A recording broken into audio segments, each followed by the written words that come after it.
Olá, boa noite. Este é o Conversas Cruzadas aqui na TV Com, canal 36 da NET Via Max. O assunto hoje é delicado, aborto. Por quê? Porque vocês acompanharam no noticiário, no anteprojeto do novo Código Penal, da revisão do Código Penal, novas possibilidades legais permitiriam a interrupção da gravidez. O tema, sem dúvida, divide opiniões. Por quê? Porque hoje o aborto ele é previsto no caso de estupro e quando há uma ameaça à vida da gestante, quando corre risco a gestante, risco de saúde sério. E agora a possibilidade de interrupção da gravidez, segundo este anteprojeto, quando a gestante não demonstrar condições psicológicas de prosseguir com a gestação. Isso é legalizar o aborto? É isso que vamos tratar a partir de agora no Conversas Cruzadas aqui na TV Com, que já está no ar.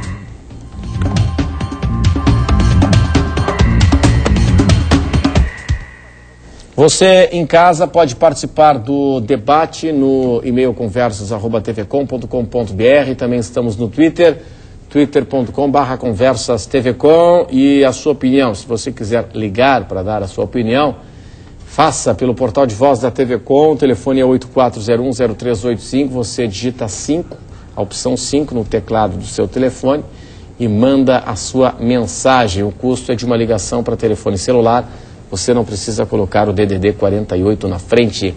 O Conversas Cruzadas tinha um oferecimento de Senge, em defesa do profissional da engenharia sempre, e Kerstop, produtos escolhidos a dedo, Kerstop no Beira Mar Shopping. Hoje nós estamos na companhia da advogada, pesquisadora Daniela Félix, também está aqui conosco, professor de Direito Penal no Sesusc, professor Sandro Cel.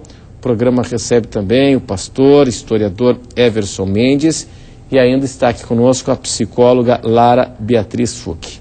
Obrigado pela atenção de todos hoje aqui conosco no Conversas Cruzadas na TV Com. Professor Sandro Cel, essa proposta que está prosperando neste anteprojeto, nessa comissão de juristas estabelecida pelo Senado Federal, quando diz, resumo da ópera, quando diz que a gravidez, a gestação pode ser interrompida quando a mulher não apresentar condições de arcar com a maternidade, quando o médico ou psicólogo constatar que a mulher não apresenta essas condições psicológicas para tal, isso aí é legalizar o aborto de certa forma? Boa noite.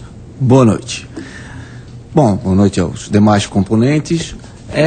Isso é aumentar as hipóteses em que o aborto já é legalizado, né? Nós temos, então, já a hipótese, como você lembrou aqui, a hipótese do risco de vida à mãe, a hipótese do estupro, e essa outra seria uma hipótese, claro, que é a pedido da mãe, não serão os médicos ou psicólogos opinando sobre se a mãe deve ou não continuar com aquela gravidez.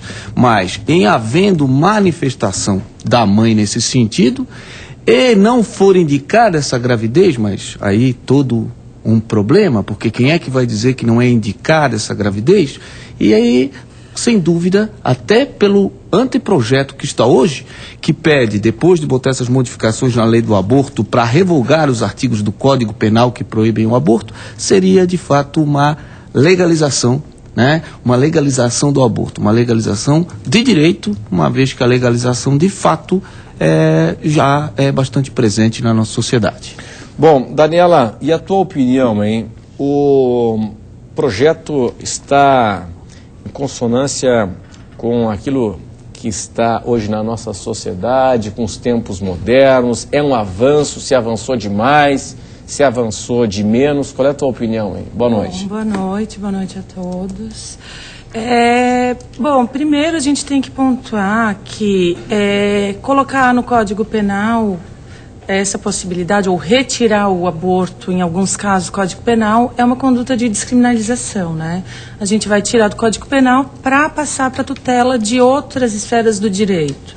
Não necessariamente teremos o trato penal como, né, as mulheres sofrem hoje, grande parte da população pobre sofre com o tratamento penal no caso desses abortos. Eu penso que a proposta é limitada, eu acho, né, o movimento feminista ele tem uma pauta muito certa, muito, digamos, pontuada com relação aos seus temas, né, a legalização do aborto, contanto que isso seja dado também um acesso aos serviços de forma digna e uma assistência integral à saúde da mulher. Então, acho que discutir esse tema tão somente na esfera da legalidade, né, tipificar ou não, tirar do Código Penal, eu acho que é uma limitação muito grande sobre o assunto, né? O que a gente não pode esquecer a quantidade de mulheres que morrem vítimas de aborto mal feito. Tá, mas uma dúvida aqui, Daniela, na medida em que o legislador, se ele coloca essa condição de interrupção da gravidez, no caso de uma incapacidade psicológica para prosseguimento da gestação, não seria um ato contínuo, pelo menos na teoria, de que o Estado brasileiro está assumindo, enquanto o SUS, a atenção integral a essa mulher, né? Não necessariamente. Será que não? Primeiro porque eu acho provar, né, o laudo psicológico para atestar que essa pessoa tem capacidade ou não da maternidade, já, né, a gente já esbarra num problema concreto aí da recepção, de que forma que a gente vai conseguir atestar isso no nosso, né, nas políticas públicas, para dizer que aquela pessoa é capaz ou não de ser mãe. A gente já esbarra nisso. Quem é que vai atestar? De que forma? A gente não consegue já tratar as pessoas dependentes químicas. O sistema de saúde não está conseguindo contemplar o número de pessoas. Como é que a gente vai agregar isso sem discutir políticas públicas concretas com relação à saúde e à segurança da mulher, entende? Então, assim, eu penso que não é um tema para ser tratado tão somente no direito, não, né? Eu acho que o direito, nesse caso, ele limita o debate, e penso que a gente não pode tapar os olhos para integridade física e moral das mulheres, né? A escolha da maternidade, ela vai além de um laudo psicológico, além de um atestado médico. Muito bem, pastor, e a sua opinião, hein? Nossa opinião, primeiro, deixa eu cumprimentar. Boa noite e parabenizar pela pauta. Eu acho que é nesses debates que você consegue crescer, desenvolver, e também pela qualificação da mesa aqui presente, tá bom? A nossa visão, e eu não quero ser apenas visão teológica aqui, eu não quero discutir teologia, até porque a teologia ela tem uma manifestação contrária. Nós, como igreja, como quem tem a Bíblia como regra de fé, nós somos totalmente contrários a essa prática, a esse anteprojeto, que não dá para discutir aborto apenas retalhando, cortando pedaços. O conceito é muito sério. Quando você vai falar de vida, e se na teologia nós temos o entendimento que Deus é que dá a vida, nós temos esse entendimento, nós temos referências dentro da teologia. E eu vou falar 3 minutos sobre teologia e depois eu quero falar sobre ciência, porque eles não se contradizem. Tanto a biologia, que estuda, que lida com a vida dentro da ciência, vai trazer uma definição sobre vida, sobre o nascimento, sobre a gestação, mas a teologia tem lá em Êxodo 21, já fala isso. Uma das leis do povo de Israel já dizia, quando 2 homens começavam um processo de confronto, de briga, e eles saírem brigando, Igor, eles daqui a pouco batiam numa mulher grávida, e essa mulher tinha um aborto, sabe como é que era o procedimento? Esperava a criança nascer. Se nascesse viva, eles pagavam uma multa. Se morresse, eles morriam também, está lá na lei, vida por vida. E nós precisamos entender alguns textos, talvez o Salmo 139, é uma das definições mais lindas, e por mais que a mesa possa achar romântica, mas é uma das definições mais lindas sobre gestação. Fala, quando Davi estava salmodiando e falando alguma coisa sobre nascimento e gestação, ele diz assim, tu, Senhor, me conhecesse quando eu ainda era informe, os teus olhos já me viram. Informe, 4 semanas de gestação. Quando eu ainda não estava formado. Mas essa é uma visão teológica. Jeremias, também para Isaías, quando Deus falou, eu te conheci antes que tu te formasse. Então há subsídios suficientes para nós, na religião, como pastores, como ministros, eu desconheço qualquer ministro que pense o contrário, e se pensa o contrário, há alguma dificuldade, precisa ler mais Bíblia, há subsídio suficiente para nós sermos contra essa prática do aborto, esse anteprojeto que tem por trás toda essa visão de legalização ou descriminalização do aborto. É perigoso esse debate, mas eu quero me ater à ciência também. Na biologia, qual é a definição para a vida? Ela começa a partir de quando? Ela começa a partir da concepção. E ela é constante, intra ou extra-uterina, até a morte. Então, se a partir da concepção, a partir da matéria informe ainda, ela já tem uma concepção de vida, qualquer prática de aborto, ela acaba sendo um crime contra a vida. Sabe que, pastor, interessante, na semana passada, professor Sandro, eu fiz uma entrevista com um rapaz, doutor em filosofia, que está lançando um livro aí na Feira do Livro da Universidade Federal de Santa Catarina, e a tese dele de doutorado, que culminou com um livro, foi a melhor tese da Universidade Federal de Minas Gerais. E ele diz assim, resumo da ópera, ele diz assim que não dá para a gente conceber e a gente definir com exatidão, diz que esse raciocínio não é correto, de quando é que começa a vida. Tudo é vida. Ele diz que tudo é vida. Na ótica dele, o sêmen é vida. O óvulo é vida. Essa é a linha de raciocínio dele, na linha de bioética, né? É de um conceito jurídico e social de vida.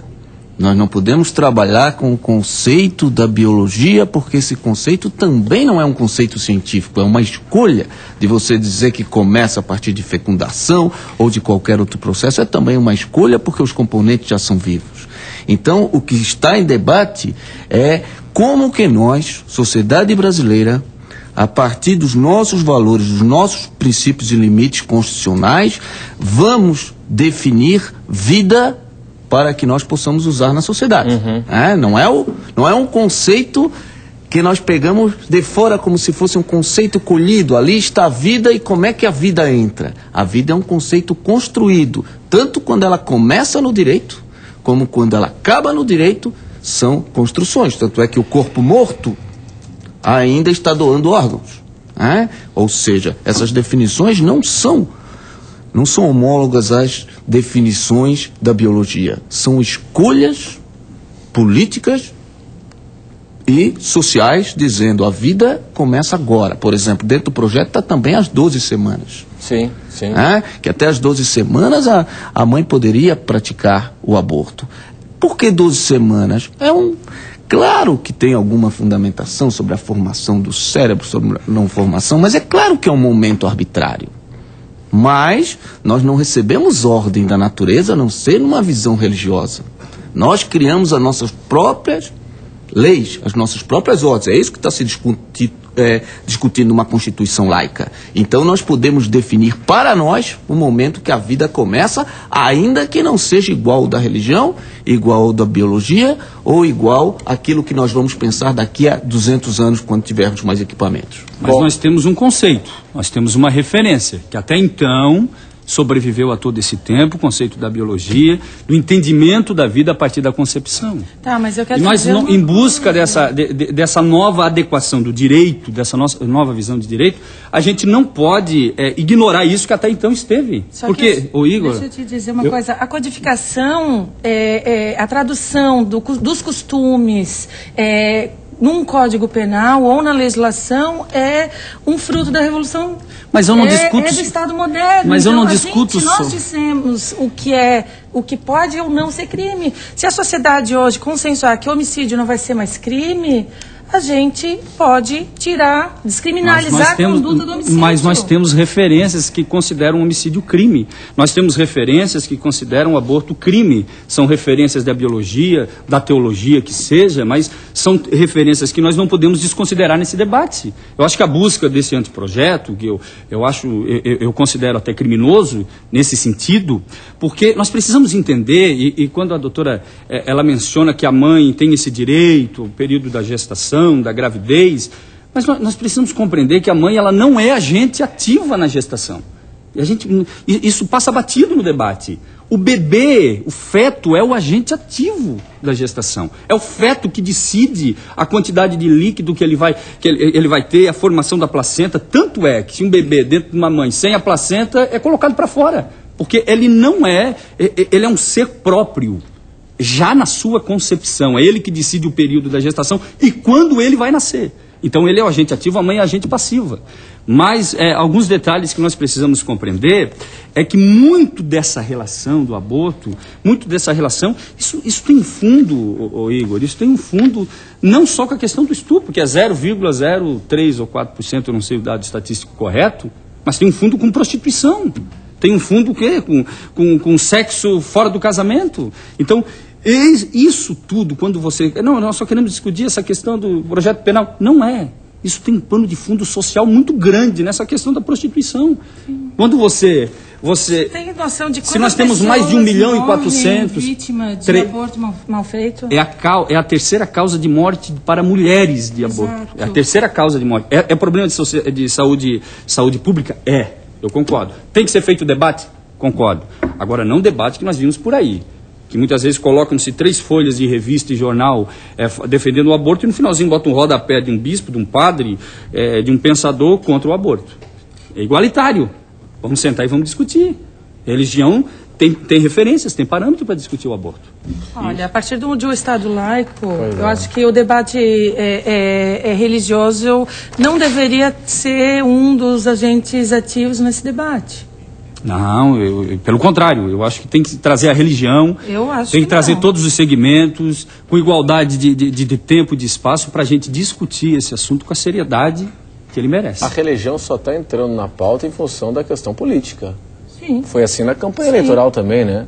Que a presidenta Dilma assumiu o compromisso. Não, mas no primeiro momento, quando aventou-se a possibilidade que ela era defensora do aborto, e houve uma reação negativa da bancada evangélica, ela recuou e firmou o compromisso, porque em função do temor de prejuízo eleitoral. É isso que aconteceu, né? Bom, o seguinte, eu queria saber da Lara, que é psicóloga aqui no Conversas Cruzadas. Lara, qual é a tua percepção, boa noite, a respeito desse item que eu considero o mais importante, né, no anteprojeto, que trata da interrupção da gestação no caso de quando o médico ou o psicólogo constatarem que a mulher não tem condições de arcar com a maternidade. Como é que vai se fazer isso na prática? Então, boa noite. Boa noite, Renato. Então, assim, claro que se isso for posto em prática, os dispositivos, vamos dizer assim, judiciais vão estar estabelecidos, né? Quais são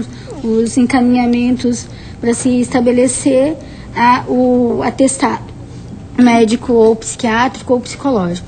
Via de regra é psiquiátrico, certo? Porque, vamos dizer assim, judicialmente, o que vale é o atestado psiquiátrico em qualquer situação e seguramente nessa também, né? O que vai ficar garantido, né? Vai ficar garantido que uma pessoa que, por sua verificação de sua situação psiquiátrica ou psicológica, não tem condições de ser mãe. Isso é feito uma avaliação médico, psiquiátrica, científica, possível de se detectar, certo? A possibilidade de uma mulher não ser mãe, de ela ter complicações com ser mãe, isso é possível de conseguir. Então, uma vez dada essa possibilidade, uma vez estabelecidos os mecanismos, isso é perfeitamente viável. Agora, só acontece que isso remete a uma questão prática, né?